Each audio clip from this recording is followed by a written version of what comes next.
மலையனூர் கோயிலில் இவ்வளோ கூட்டமாக இருக்கும்னு சொல்லிட்டு நினைக்கவே இல்லை. Hi friends, welcome back to my channel. காலையிலே நேரமாக எழுந்திரிச்சு வேனை பிடிச்சி எல்லோரும் கிளம்பிட்டோம். எங்கள் பாட்டி வீட்டில் பார்த்தீங்கன்னா குலதெய்வ கோயிலுக்கு போயிட்டு பொங்க வச்சுட்டு வரப்போகிறோன்னு சொல்லி கூப்பிட்டுருந்தாங்க. சரி நாங்களும் அப்படியே பொங்க வச்சுட்டு வரலான்னு சொல்லிட்டு கிளம்பிட்டோம். அவங்க குலதெய்வ கோயில் பார்த்தீங்கன்னா மேல்மலையனூர் அங்காளம்மன் கோவில் தான். மாமிங்க பார்த்தீங்கன்னா ஒரு சைடு பொங்க வச்சிட்ருக்காங்க, நாங்களும் ஒரு சைடு பொங்க வைக்க ஆரம்பிச்சிட்டோம்.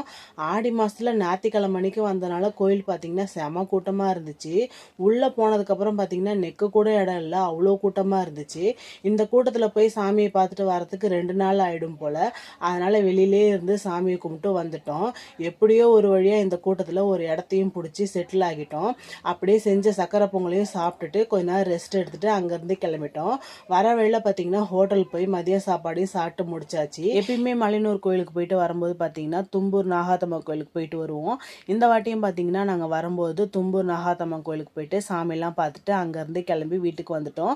இந்த வீடியோ உங்களுக்கு பிடிச்சிருந்தா லைக் பண்ணுங்கள், ஷேர் பண்ணுங்கள், கமெண்ட் பண்ணுங்கள். மறக்காமல் நம்ம சேனலை சப்ஸ்கிரைப் பண்ணி வச்சு சப்போர்ட் பண்ணுங்கள். தேங்க்ஸ் ஃபார் வாட்சிங்.